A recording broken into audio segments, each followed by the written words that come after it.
Hey, Kerry here.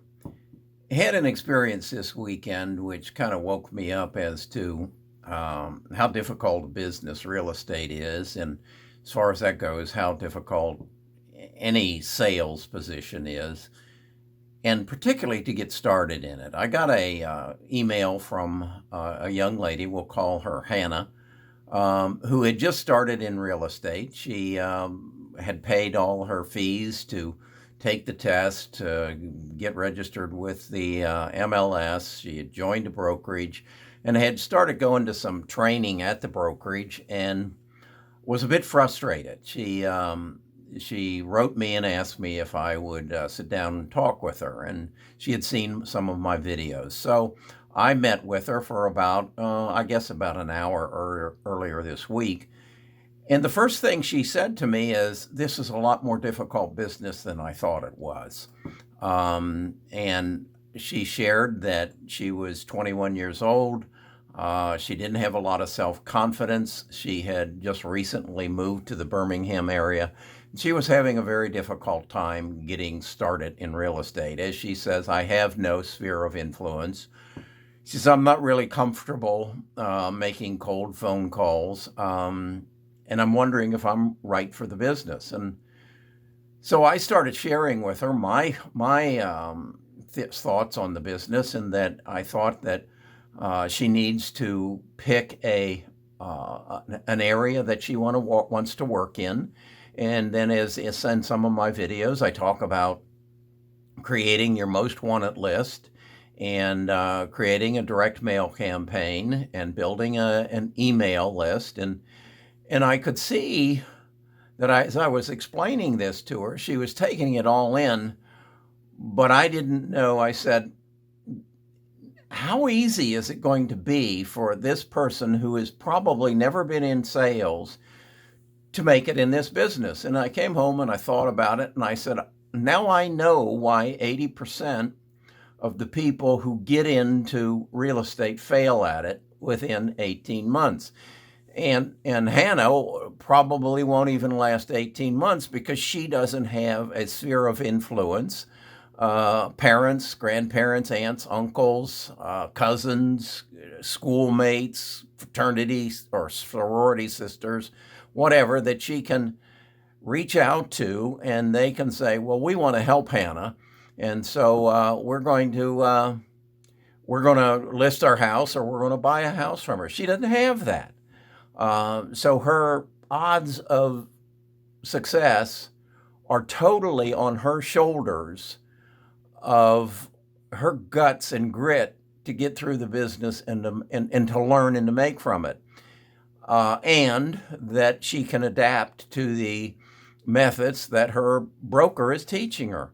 And so I thought, well, maybe she needs to watch more of my videos, and she can learn about direct mail marketing, and she can learn about creating a most wanted list. And I said, "No, that ain't going to happen."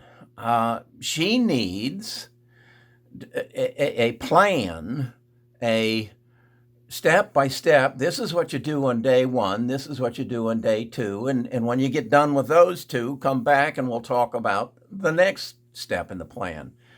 And I said, what she needs is a course. And she needs a college level course on how to be successful, not only in real estate, but in sales, and how to market, and how to use, in today's world, social media to market your skills as a real estate agent.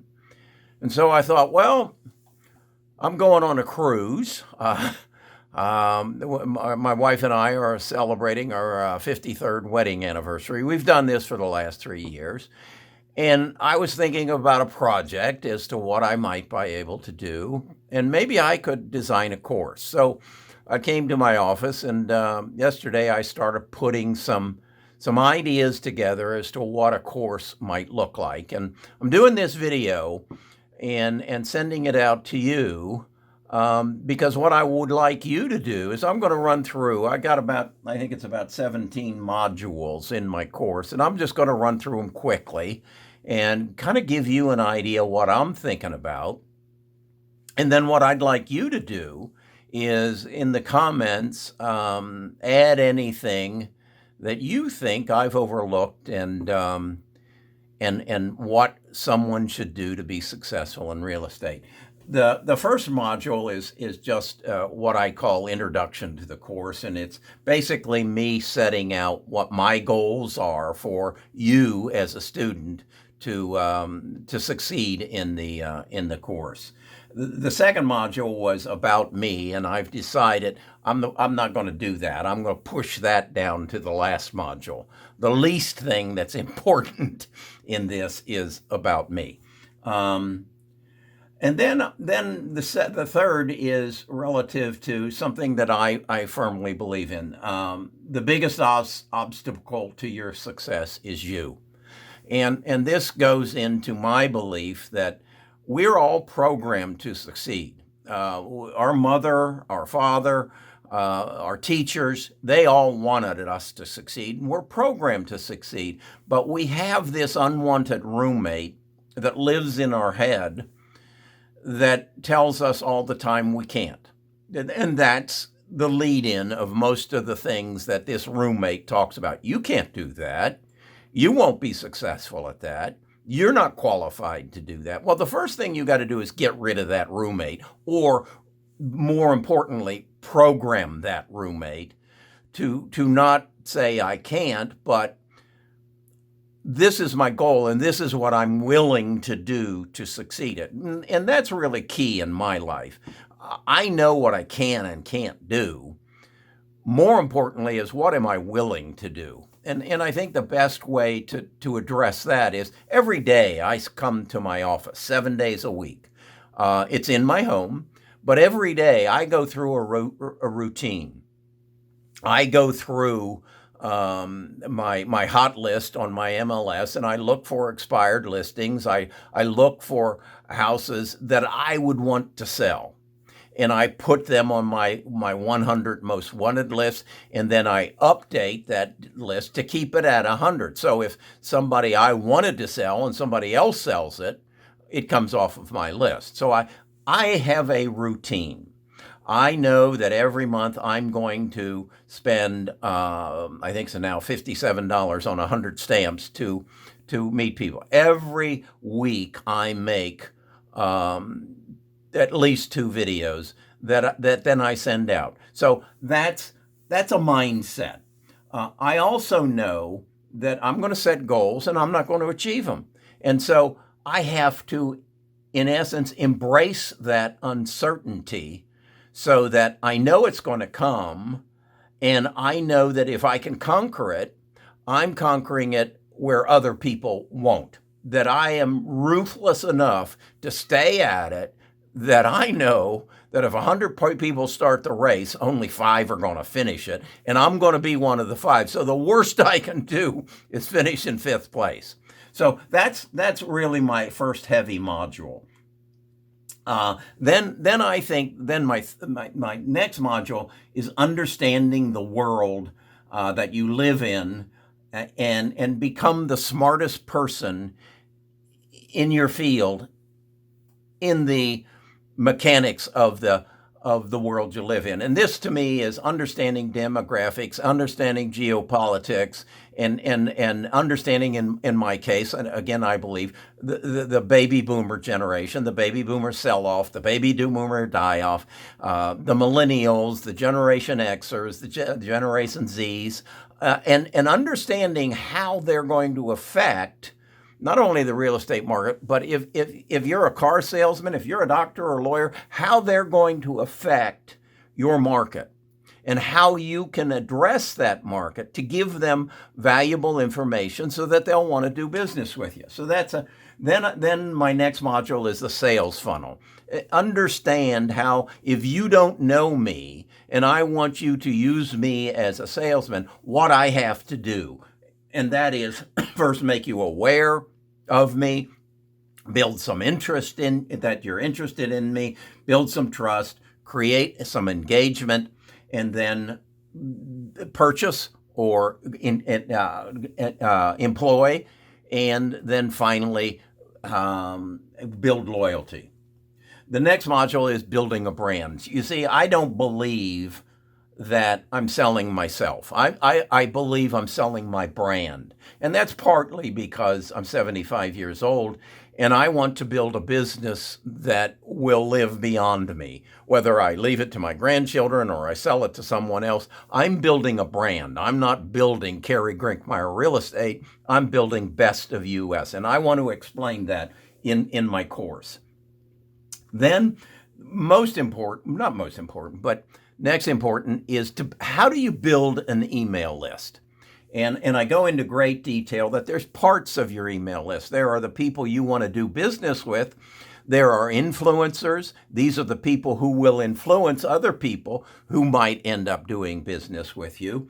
And then there are your support people. Like in the real estate business, I want to not only communicate with the 100 people I want to do business with, I want to communicate with the mortgage brokers, the title company, because they can channel business to me. They are a form of a influencer. Most important influencer is the other real estate agents, because I know that there's a 90% probability that I'm not going to be bringing the buyer to the house. It's going to be another real estate agent. So I have to communicate with them on a regular basis to let them know what I have available and who I am and how I work, so that they're comfortable saying, well, Kerry will do that. We'll take care of it. We'll contact Kerry.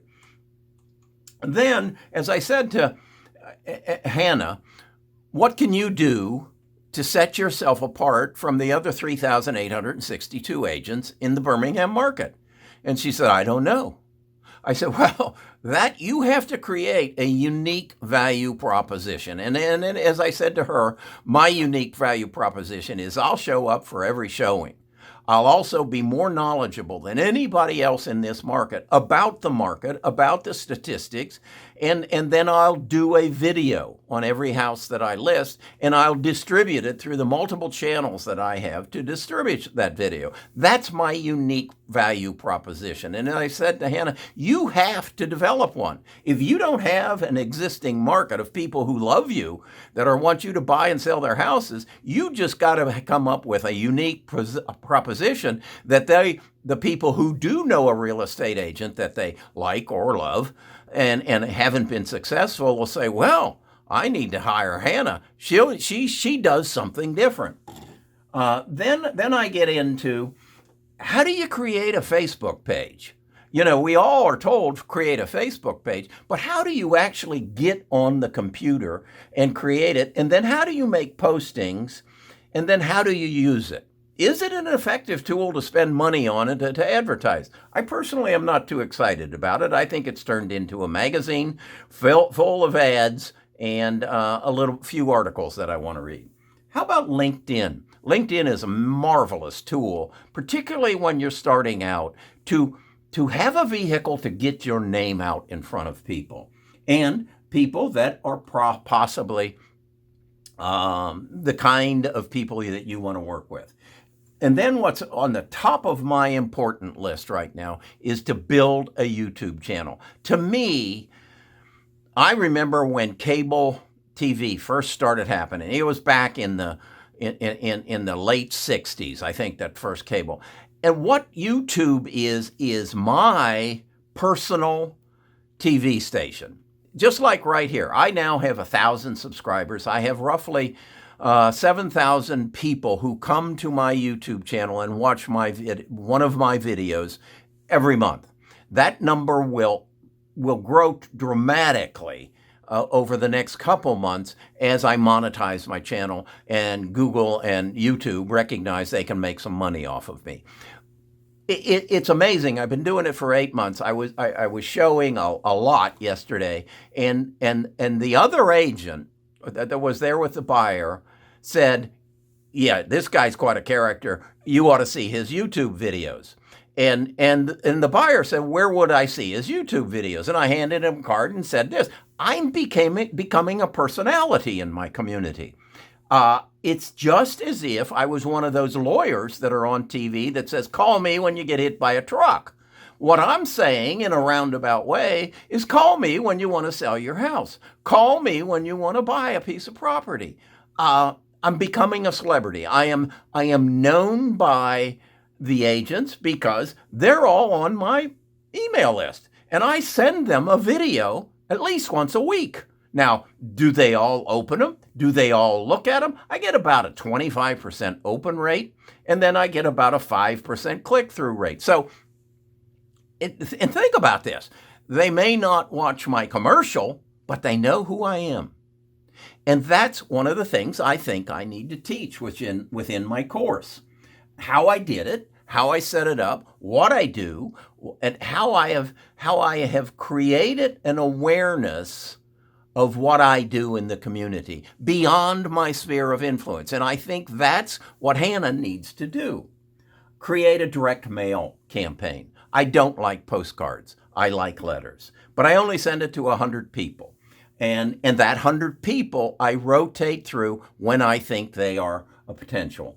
How I use text messaging, and text messaging with video, text messaging without video.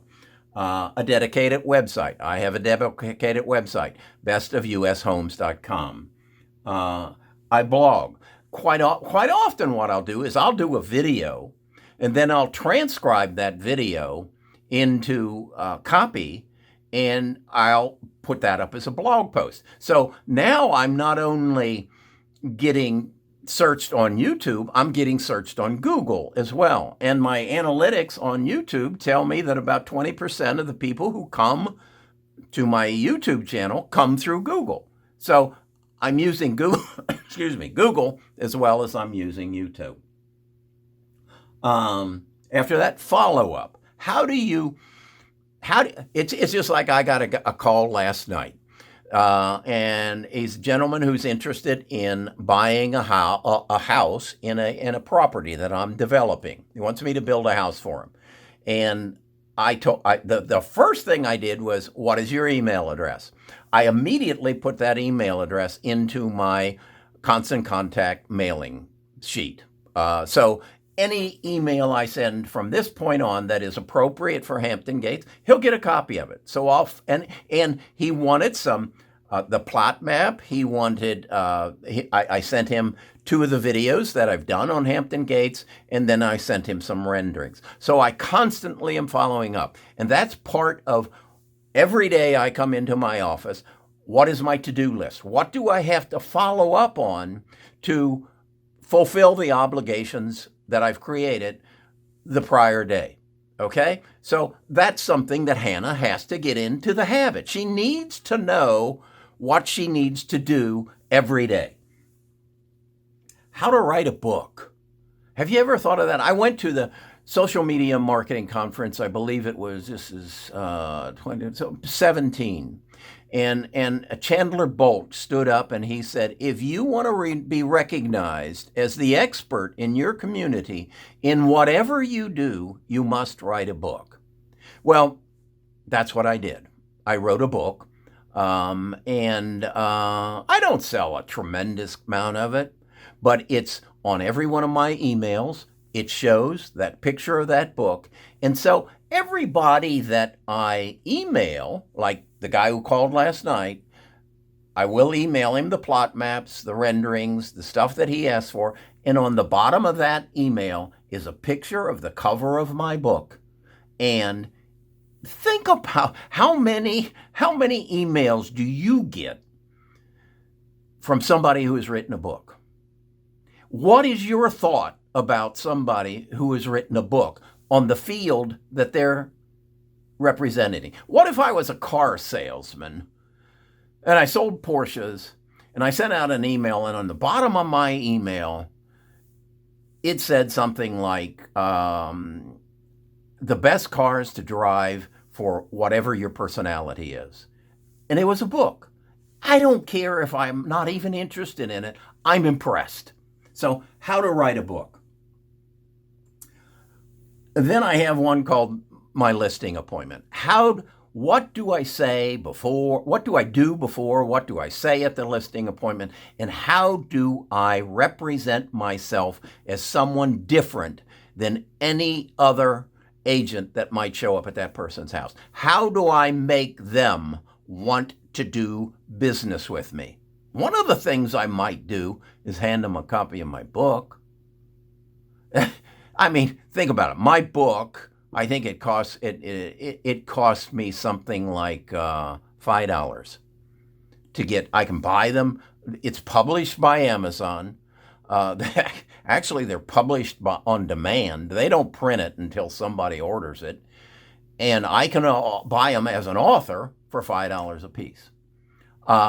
Is that a good investment to make an impression on somebody? What do you do at your listing appointment? What if I went into a car dealer and I was interested in a BMW, and I talked to the salesman, and he said, here's a copy of my book that tells you what you need to consider when buying a new car. This is something else I was thinking about. Last night on TV, they talked about some little kid, some infant, had gotten some sort of illness that they thought was the flu, but it turned out to be something else, and it had 3 letters in it. And I looked it up, and it turns out that a lot of people think it's the flu. They treat it for the flu, and it isn't, and they end up dying. And it is most prevalent in people over 60 years of old. That's me. I knew nothing about it. I had to learn about it from Lester Holt.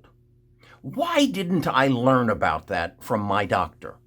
Why didn't my doctor's assistant make a video about that and send it to me? Have you ever gotten a video from your doctor?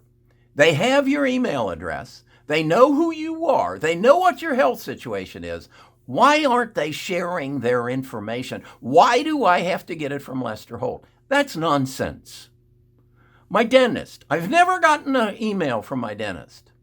He knows a lot of stuff I don't know about. My wife had a fractured tooth recently. It just had a tremendous toothache.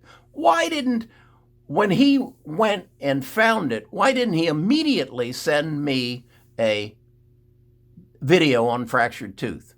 And then why didn't he ask me to share that on my Facebook page with other people that I know who are also in their 60s or above and will probably have fractured teeth? Why didn't he do that?